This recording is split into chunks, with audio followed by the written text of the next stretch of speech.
Okay, so let's face it, none of us can escape the fact there is an election happening. But as property investors, a lot can happen after an election.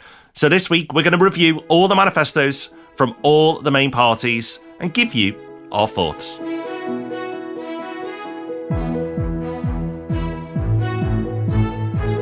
Welcome to the Property Podcast, where every Thursday morning property investors come to be informed and inspired. Yes, we are only a week away from the election. Good news, that means it'll be over soon. But also, if you haven't made your mind up about who you're going to vote for yet, maybe you'll be swung by what the parties have to say on housing. So we'll be running through all of that and then sending you away uplifted. Nothing to do with the election, but because of Hub Extra. So it's 1 week to the election. Yeah, bet you're excited. How are we going to cope when it's all over? Well, luckily, we'll have Christmas to see us through. But while the country as a whole is a bit fed up with politics in general, I think, this election is an important one when it comes to housing. Because in the past couple of elections that we've covered on the podcast, we've been struggling for much to say when it comes to the housing policy of different parties. Yes, they're all throwing out different big numbers, seeing who can compete to say they'll build the most houses, but we know they're not actually going to do it anyway, so it doesn't really matter. This time round, there are a lot of differences in the different parties' housing policies, and there are noticeably far more of them. Housing, and the private rented sector in particular, has become far more of a political issue over the last couple of years, and that's reflected in the parties' manifestos. So as an investor, what do the policies of the different parties mean to you? If you're deciding who to vote for purely on the basis of housing, which box should you be putting your cross in? Well, we've read the manifestos, so you don't have to. Okay, that's a lie. We've got someone on our team to do it. But someone's read the manifestos, and we're going to talk about it today and help you decide whose policies you like the sound of. Okay, so let's start with the Tories, the Conservatives. They are normally the party that is associated with being the most landlord-friendly. However, over the last few years, they've not really demonstrated that. They've introduced more aggressive taxes, whether it's the stamp duty or not recognising mortgage costs as an actual cost, even though in any other business it would be, and so on.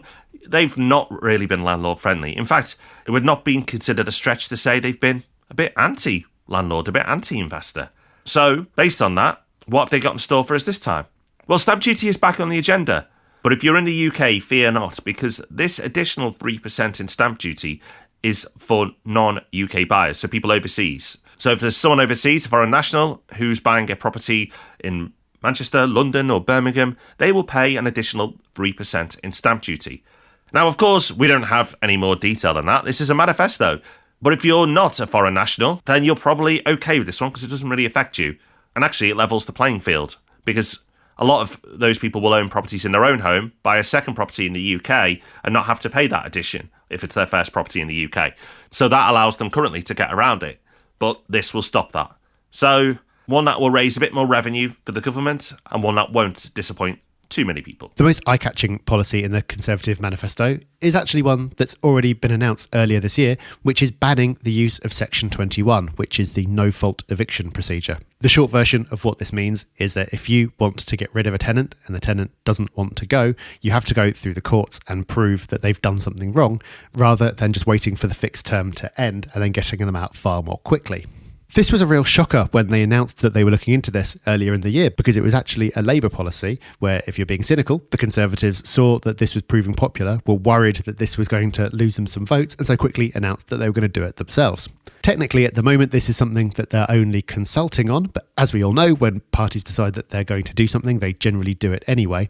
But what they have said consistently, and to be fair, this has been in all the documents released since, they are planning to balance this out by strengthening the other grounds for eviction, so it's still possible to ask a tenant to leave if you want to sell the property or move back in yourself. And they're also talking about reforming the legal system so it doesn't take the ridiculous amount of time it does now to actually get an eviction process through court. Another tenant-related policy that's in this manifesto is a really interesting one. It's the idea of lifetime rental deposits. In other words, as a tenant, rather than having to find a whole new deposit for the property you want to move into before you get your previous one released back to you, you could effectively passport it across, which actually actually seems like a really good idea because there are lots of costs associated with moving. And in terms of cash flow, having to find a whole new deposit, even if it's only 5 weeks, before you get your last one back is really hard for a lot of people. I've seen some people saying this is unworkable, and clearly there are reasons why it would be difficult, but the idea seems like it would solve a very real problem. So it'll be interesting if the Conservatives do get in to see what happens with that one. Something else they're promising to do is continue to reform leaseholds. So leaseholds have got a lot of press over the last few years, if you read the property press like we do, and they have been reformed in a positive light. The majority of things that they have done around leaseholds have been positive. So there's very little said here in the manifesto, but the fact that they've acknowledged it and they're going to continue to do more of it can only be seen as a good thing.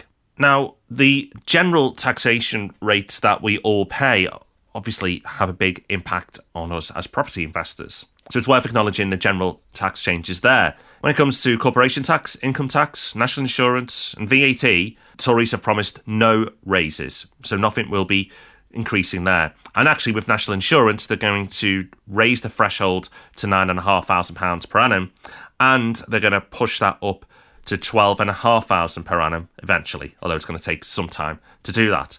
So as far as your taxes are concerned, there'll be nothing additional to pay there. However, I will throw this caveat out.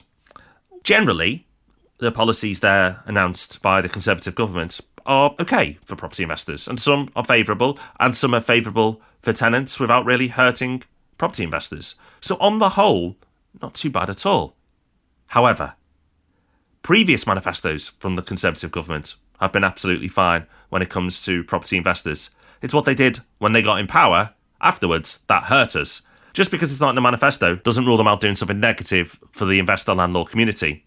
But the great thing about Labour is they're going to tell you how they're going to hurt you. They've been very good and told us up front exactly all the pain that they'd like to bring. Yeah, how long have we got to go through the Labour proposals? There's so much. Let's start with the most eye-catching one, though, which is rent controls. So they plan to cap any rent increases in line with inflation. And they also plan to give each city its own rent controlling powers. So if a particular city decides that there's a problem with rising rents and they want to impose a tougher cap, then they can do that. Now, spoiler, rent controls are going to come up in the manifestos of all the rest of the parties that we're going to talk about, not just Labour. So can we take a sidebar here, Rob, and talk about rent controls? I've got lots of problems with rent controls in general. You can point to loads of historical examples where it hasn't worked and has actually made things worse. But the thing that gets me is, why are rent controls being talked about now when rents are actually falling in real terms? It makes absolutely no sense. And you could say, well, actually, they have been above inflation in the past. And you're right, they have. But this is what happens with rent. At some periods of time, it's above inflation, and some periods of time, it's below inflation. But overall, it pretty much follows in line with inflation over time.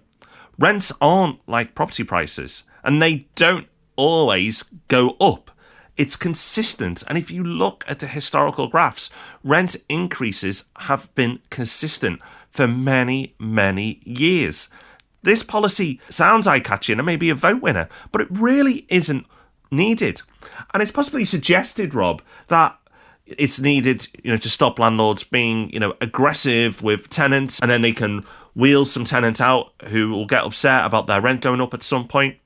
But here's the thing. Landlords don't really set rent levels. If that was the case, then people would be charging £1 million a week. They can't because no one will pay it. The market sets rent levels, not landlords. The market is in control. You can have whatever number you want. You're not going to get it unless the market says that is the fair value of a property in this area. It's not landlords that set rents. This is just a bizarre policy. And as you say, Rob, it's not just with Labour, it's across the board. Bonkers. And you can see abundant evidence of this. So landlords' taxes went up and everyone said, that they'll just pass that on to tenants. Didn't. Rents didn't go up. The fees ban came in, so you couldn't charge fees to tenants. Everyone said, they'll just go into the rent instead. Didn't. Rents didn't go up.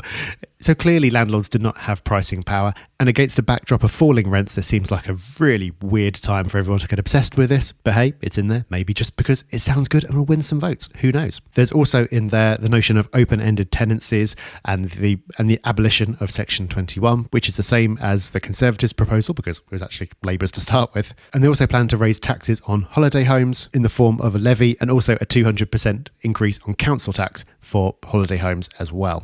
Something that seems quite positive is that they want to have tougher sanctions for property investors that break minimum standard rules, and they're mooting the idea of a property MOT, which would be a legal requirement for all landlords to complete an annual inspection of their properties.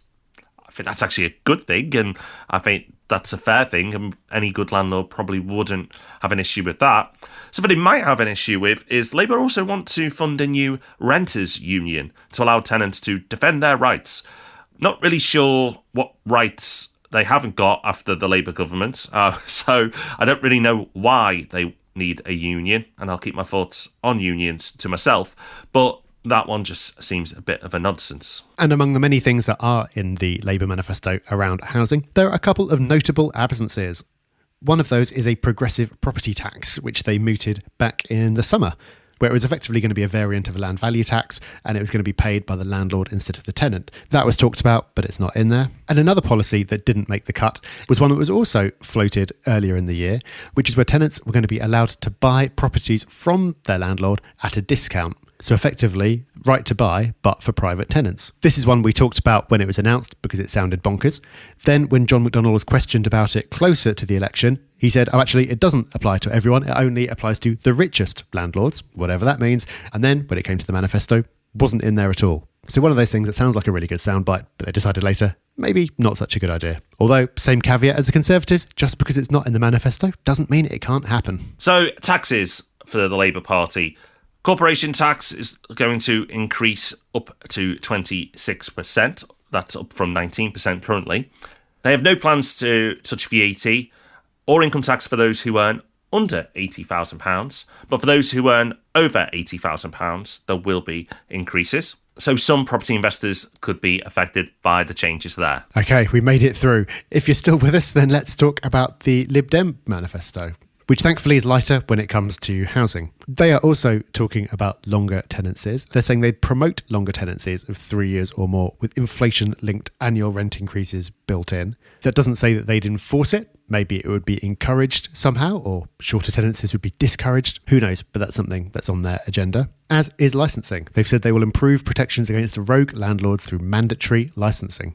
So, as we talked about on the podcast a few weeks ago, in lots of parts of the country, there is already local level selective licensing. Maybe they're talking about bringing in national licensing in England, like you've currently got in Scotland and Wales. Or maybe they mean they get every local authority to do their own local version of licensing. As ever, it's a manifesto, so details are light, but that's what they want to do. Something that certainly can be considered positive for all involved is a help to rent scheme. So to introduce a government-backed tenancy deposit loans for all first-time renters under 30. For people moving into big cities for the first time, the amount of deposit they would need to raise to rent that property is quite substantial. And the cost of moving for any young person is expensive without taking into consideration this deposit. So I think this is a really positive step that would be welcomed by all sides. Something that I think will be generally welcomed by most people is an increase in minimum energy efficient standards of the private rental sector. It's something that we have already, but it would just be that they're going to raise the bar further. That will ultimately mean better homes for people who live in them, and it's of course better for the environment. Yes, there will be some costs involved, but overall I don't think we can grumble too much about that one. You might want to grumble if you're a second home owner though, because they want to give local authorities the power to increase council tax by up to 500% where homes are being bought as second homes. And they're also talking about a stamp duty surcharge for overseas buyers who are buying second homes as well. And you might want a bit of a moan if you own a company, because they're talking about putting up corporation tax, only by 1% though, so it would go up to 20% from its current 19%. The final party we're going to talk about is the Green Party. They also want to introduce rent controls, which we've talked about, which they say will reflect average local income rates and the cost of maintenance. We await to see the details there. They have very high standards of what they want to achieve for all homes in terms of energy efficiency, and they want to ensure that all 8 million rented homes are A-rated for energy efficiency, or as close to this as possible, by 2030. Again, raising standards can be seen as a good thing. That is a very, very high benchmark. The little get out there of as close as possible is probably needed. But I don't think that will come as a shock to anybody voting for the Green Party, that they're looking to improve the standards of rental homes to have a positive impact on the environment. So no surprises there.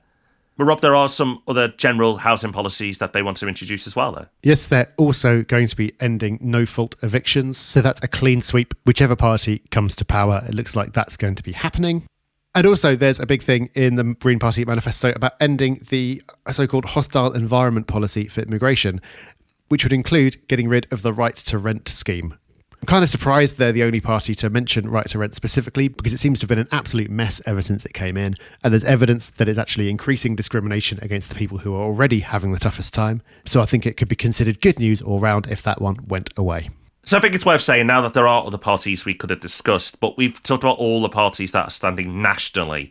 We don't have time to give a voice to all the parties, but a lot of these policies, and we've even seen this in just focusing on these 4 parties, are shared across many of them. So with that in mind, Rob, overall, generally, what's your thoughts on housing and this election? Is it a good election for housing and investors and landlords, a bad one, or somewhere in between? As I said at the start, there's a lot more about housing than there normally is, and a lot of consensus. It seems like the needs of private renters has become far more of an issue in recent years. And so you're seeing even the Conservative Party, who wouldn't normally be interested in that kind of thing, being pushed into doing things like strengthening eviction laws. And you're also seeing things like rent control being talked about by at least a couple of the parties, which would have seemed at one point like quite an extreme proposal, but now it's pretty mainstream. So we gave the caveat earlier that just because something's not in a manifesto doesn't mean it won't happen. And of course, as everyone knows, if something is in a manifesto, that's certainly no guarantee that it will happen. So listening through, you'll be able to hear that some parties broadly are more positive than others from a property investor's point of view. But if public opinion is going a certain direction, they will change policy. So while there are probably some parties as an investor you'd rather have in power more than others from a purely investing point of view, there are no guarantees at all. And I don't think this is very helpful to anyone, but hey, it's our podcast, so if we want to have a bit of a moan and event, we can do. But it's hard to feel positive about any of this, isn't it? It is. Not just the housing manifestos, but just the general manifestos overall. It was a real opportunity here, and I feel like it's been missed. I mean, I know Labour have got some wild and some people may think wonderful ideas, but no one else has really gone, okay, let's do something that isn't going to wreck the country, but also can really take us forward. Like a really ambitious manifesto. It's probably the least inspired I've been by an election since I've been an adult. I just think it's really disappointing. And it does feel this time around like voting for the least worst, which is a bit rubbish, really, to feel like that. How do you feel about the election, Rob? Similar, and it's difficult not to feel coloured by the last few years of what we've witnessed in politics as well. I've never felt less like voting than I do this time around. But if you're looking for some kind of positive in the whole thing, you can at least say that there's an actual choice to be made this time. The kind of things that Labour are proposing, not just across housing, but across the board, is very different from what you get from the Conservatives. It's been common to complain in the past about there not being that much to choose between the major parties. And at least that's not true this time round. The Conservatives very much seem to be playing not to lose, though. The manifesto is very light, and it seems like they're very aware that they're in the lead going into this, so they're just trying not to announce anything at all if they can help it. That might put some people off. So the sum total of that is, well, okay, there are some positives you can find if you look hard enough, but yeah, it's pretty uninspiring across the board. But hey, at least we've got Christmas to look forward to afterwards. We have, and there's nothing like a bit of mulled wine and a mince pie to cheer you up.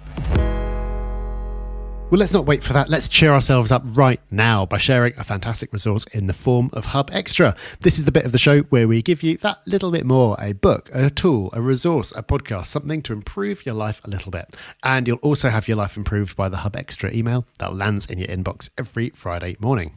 And Rob, you've put forward this week's Hub Extra, and you've got a book for us, I believe. I have. I nearly didn't pick this up because when I read the reviews, it was very mixed. People either seem to really love it or people kind of liked it, but took a lot of offence that there was a lot of religious talk weaved throughout the book. And the author, yes, he is a Christian, and yes, he does talk about Christianity.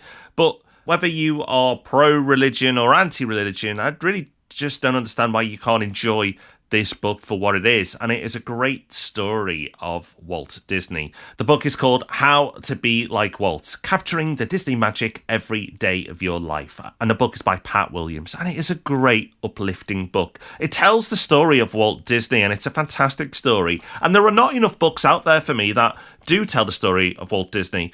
It's my favourite business, the Disney business. I think it's an incredible business. What they have done and what they are doing is just inspiring. There's so much to love about Disney and what they do and how they make people feel. And this book does a great job of taking you through Walt Disney's journey. And he's a true visionary. What he did, what he achieved.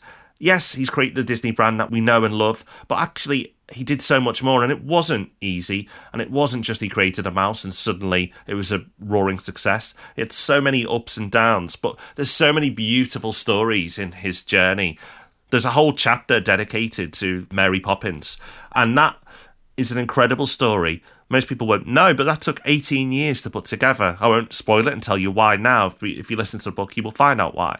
So if you do get put off by people talking about religion, then just skip the bits towards the end and just be tolerant throughout. But if you're open to that, and more importantly, open to a wonderful story about an inspiring individual, then do pick it up. It really lifted me and at times moved me. I found it an incredible story.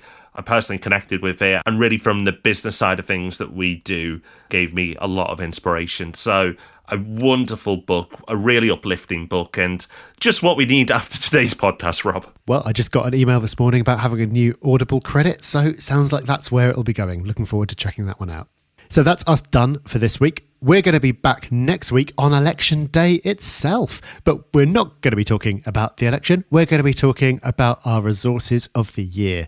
It's one of our favourites to put together. Always loads of great books, podcasts, TV and everything else being shared. So make sure you don't miss that one. And after the election result is out, we will record a quick podcast with our thoughts and summing up what it might mean for you as an investor. So lots to look forward to. We'll see you for that very soon. Bye-bye. Bye-bye.